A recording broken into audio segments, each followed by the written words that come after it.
Emily Carter came home after midnight with the sound of the party still buzzing in her head. The laughter, the music, the careless joy clinging to her like perfume.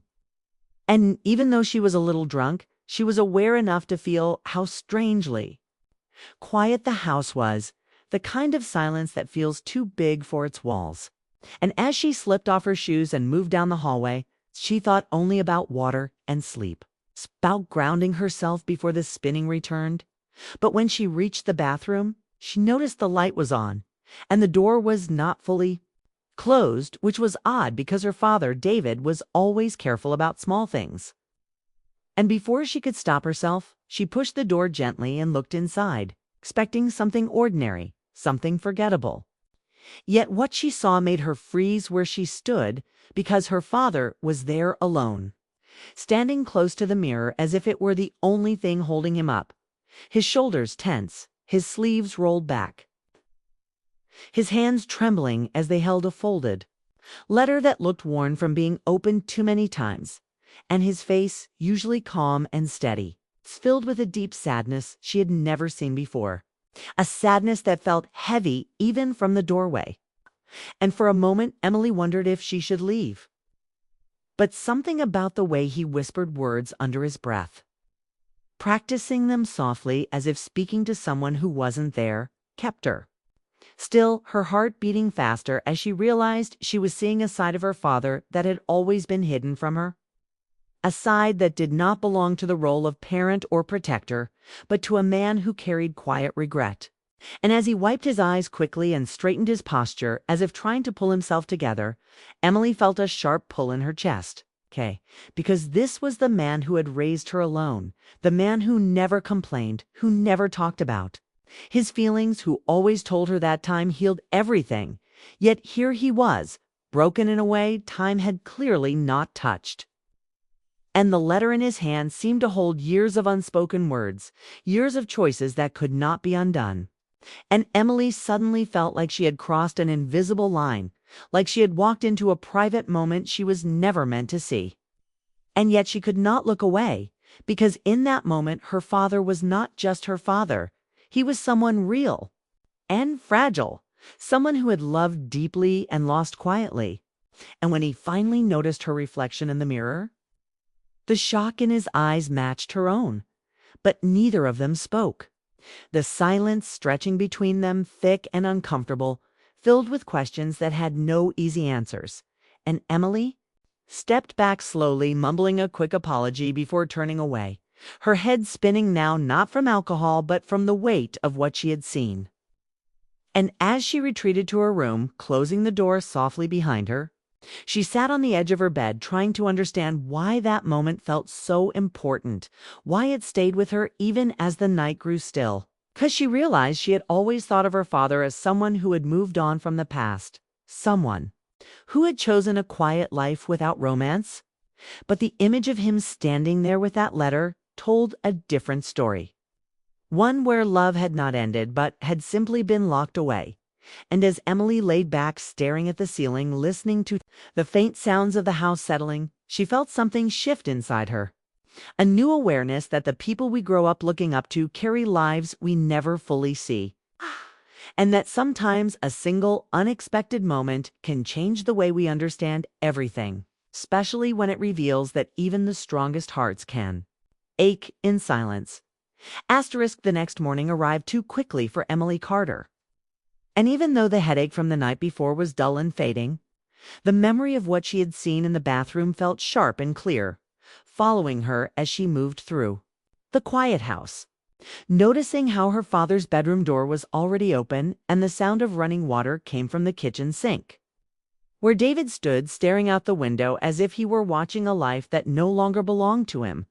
And when he turned and saw her, his expression was calm again, carefully built like a wall. Yet something in his eyes remained different, softer and more tired. And Emily realized that the man she thought she knew so well had layers she had never touched. And as they sat at the table with coffee growing cold between them, the silence pressed hard, filled with unspoken questions, until David finally spoke. In a low, steady voice, not angry and not defensive, but honest in a way Emily had never heard before, telling her that some nights brought back memories no one could escape, that the letter she saw was from someone he once loved deeply after her mother passed.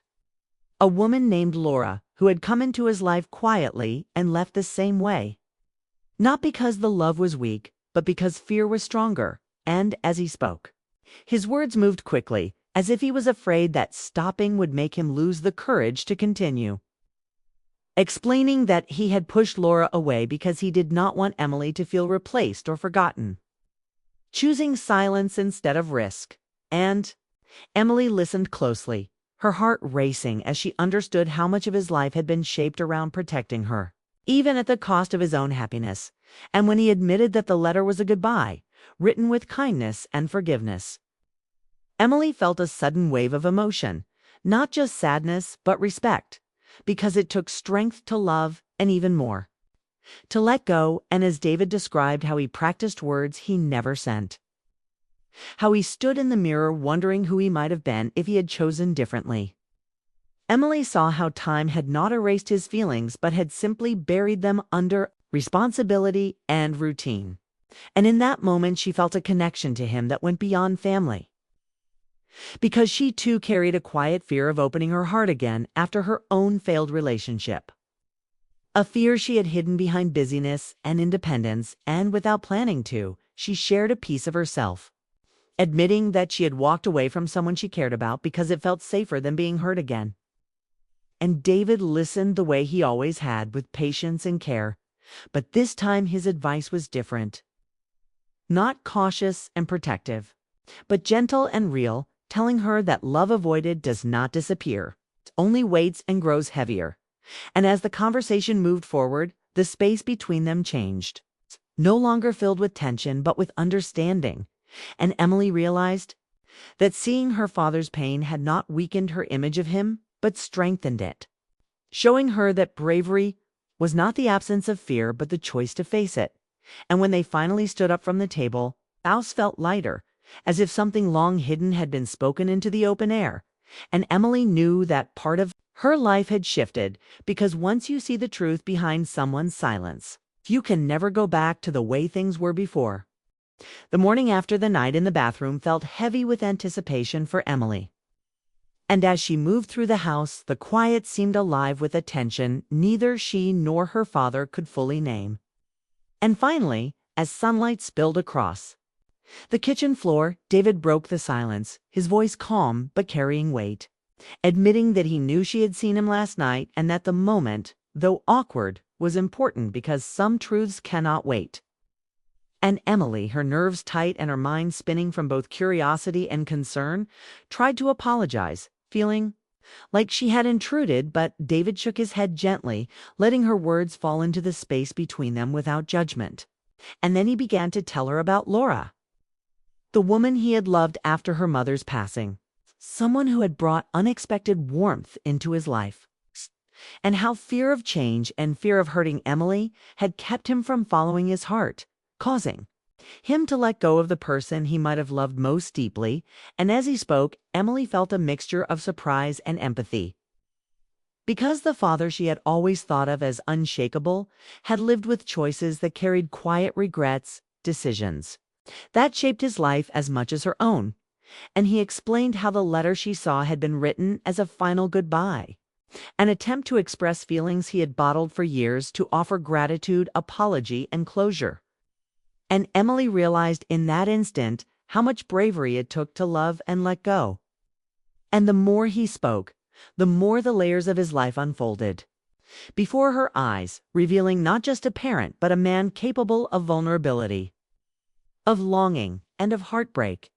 And as she listened, her own heart stirred, because she recognized her own hesitation and fear in his story, the ways she had avoided connection after her own heartbreak, hiding behind routines and responsibilities instead of following what she truly wanted. And when David admitted that standing there in the bathroom, repeating words to himself, was his way of preparing to face the truth he had avoided for so long, Emily felt the weight of unspoken emotions that had lingered in their home for years. And for a moment, they sat together in silence, the kind that is full yet unbroken, before she found herself speaking, sharing her own hidden feelings. Telling him about the man she had quietly loved, but never pursued, the one she had let slip away out of fear, and he listened with an intensity that surprised her.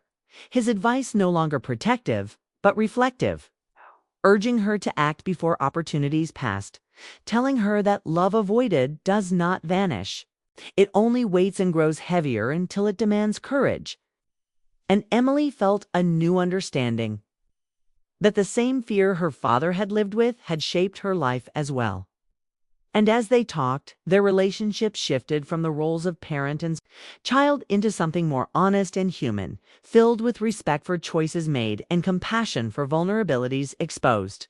And the kitchen, with sunlight and coffee and quiet words, became a space where truth and emotion could coexist without shame. And Emily realized that seeing her father's pain and hearing his story had changed how she viewed life and love, making her understand that bravery is not the absence of fear but the willingness to confront it. That letting someone go does not erase love but honors it, and that sometimes the moments that feel most uncomfortable or shocking can carry lessons that shape the way a family, a relationship, or even a life moves forward. And as they finished their conversation and moved about the house, Emily felt a lightness she had not known, as though part of the weight of the past had lifted, and she understood that this morning had given her not just insight into her father's heart, but also courage to face her own. And for the first time in a long time, she felt that love, honesty, and understanding were not abstract ideas but living truths she could carry into her own life. Weeks passed after that morning in the kitchen, and Emily Carter noticed subtle changes in the house that she hadn't expected. Small shifts in her father David's presence that made the air feel lighter, like he was no longer carrying the heavy weight of unspoken words alone.